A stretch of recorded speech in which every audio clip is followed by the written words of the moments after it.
Good afternoon, you ruddy lovely people. I hope that you're all having a smashing Sunday and weekend wherever you are in the world and whatever you are planning to get up to. We've got a trip to Anfield to look forward to later.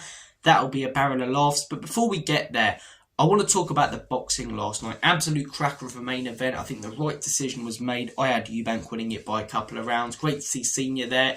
Undercard, a little bit underwhelming, but I was very interested in one fight on the undercard, and that was Viddal Riley versus Chev Clarke. I was more interested in this fight than the Liam Smith fight, the Anthony Yard fight. And one is because the British title was on the line. The British title means a lot, especially to British fighters, and you always see some great domestic bust-ups in every division for the British title. But two, Viddal Riley, Spurs fan, fighting at the Tottenham Hotspur Stadium, as I say. Chev Clarke, Gooner, fighting at the Tottenham Hotspur Stadium. Right, so I'm invested. I'm already invested. Take my money. I made sure I finished my chicken chow mein and settled down to watch this fight. Viddal Riley comes out, Spurs land in Spurs colours, home crowd. Sort of. It weren't like it was packed full of Spurs fans, was it? It was packed full of boxing fans, all sorts of different fans in there. You probably had Palace fans coming after Wembley, Arsenal fans, Spurs fans, Leyton Orient fans. So, packed full of all sorts of fans. But Spurs lad fighting at Spurs. Then Chev Clarke comes out. And I couldn't believe my ears. I thought maybe I need a hearing test, but no. The club allowed an Arsenal fan and fighter to come out to an Arsenal song at Tottenham. In my opinion, this is a complete and utter joke and makes a mockery of this football club. This is one of the reasons why when I look at this stadium, I say, yeah, it's incredible. The infrastructure is outstanding, as I say. Everything about the stadium and the way it looks from presentation, incredible. But it doesn't feel like it has a soul. It doesn't feel like Tottenham Stadium. I don't look at it on the telly like I used to do, the old White Hart Lane, and say, yeah, that's our stadium. I look at it as, that's an incredible stadium, just like I'd view Real Madrid Stadium. And this is one of the reasons why. Because where's that connection to Spurs? Would a Manchester United fan and fighter be allowed to come out at Anfield to glory, glory, Man United? No, they wouldn't, because the owners would not allow it, because they know there would be a huge reaction from fans. But there hasn't been the reaction you'd expect or want from some of our fans. Obviously, some are reacting, but I'm not seeing it talked about all over social medias, and I don't know why. An Arsenal fan and fighter who is defending his title at the Tottenham Hotspur Stadium has been allowed to come out to North London forever. Daniel Levy, Enoch could have easily just said no. Why not? Would you imagine an Everton fan and fighter, Tony Bellew coming out at Anfield, blasting Z cars? I know he always used to for his fights, but he wouldn't be allowed to if he fought at Anfield, would he? I just think it's an absolute joke. Look, the fighter's done nothing wrong. He's an Arsenal fan. He's trying to wind us up, obviously, and I get it, right?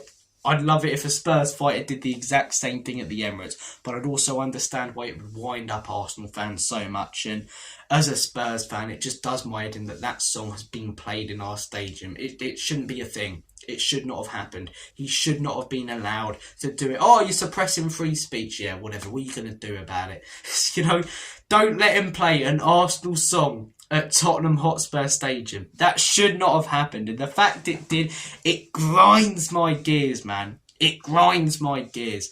And as I say, it's stuff like this. It's the fact that we see more events at this stadium now than we do football games, and more care going into these events than the Tottenham Hotspur Football Club. It's why there's such a disconnection between the fans and the owners and this stadium. As great it is, I think every fan can appreciate how great this stadium is, but it's a money grab for the owners. It's more money going into the owners' pockets, and every single one of these events, you know that the money being made from them is not going back into the team. The team is sat right now in 17th place, joke of a manager, mess of a football club, whilst the owners are profiting, sipping champagne and watching the boxing fights. It's not on, man. Look, it was a great fight, and would there be this outrage about the amount of events at Tottenham if we were winning stuff? No, but the fact that we'll probably get pumped at Liverpool today, 3-4-0, and there'll be an announcement on Tuesday that, I don't know, Travis Scott's performing at... I'm sick of that, guys, when as a wrestling fan. If I hear Fiend one more time, I'm going to crash out, I swear.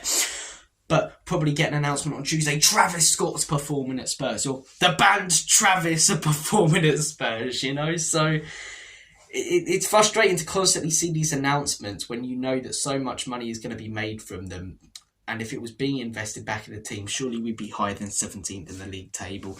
Just the fact that North London Forever by Angel is... just shouldn't be played at Spurs, man. Would Arsenal allow... I get that, football ownership's different now to how it used to be, but even Arsenal, even, everyone there has a complete disconnect to the Cronkies. Would they allow Glory Tottenham Hotspur to be played? No. On a positive note, Viddal Riley went on to win the fight, not the most exciting fight, but won the British title, played Glory Tottenham Hotspur after, fantastic, but my attention has been diverted away. I hate it, man. I hate it. Why has that been allowed to happen? Why has that been allowed to happen? Guys, comment your thoughts down below. You might think it's a little bit of banter and nothing too serious and that I'm overreacting. Look, I completely get it from the fighter. Arsenal fans, I'd be doing the same thing if it was the other way around, but I want to see more outrage in the Spurs fan community about this, because an Arsenal song has just been played at our stadium, and you would not see that with Liverpool, you wouldn't see it with United, you wouldn't see it with Everton, you wouldn't see it with Leeds, you wouldn't see it with Manchester City even, You imagine Ricky Hatton coming out of Old Trafford blaring Blue Moon. That wouldn't allow it. They wouldn't allow it. It's just, you're suppressing free speech. It's my choice. Okay, well, don't fight at our ground then. It should be that you're fighting at Tottenham Hotspur Stadium. You respect Tottenham Hotspur as a football club, but it's not. You're fighting at this incredible stadium. It's not Tottenham Hotspur Stadium. When everyone talks about it, wow, this is an incredible stadium for football matches. No, this is an incredible stadium for events. It's a football stadium, man, and when you look at the website, it's for events, concerts, boxing fights and football games. It should be for football games and also other events and things.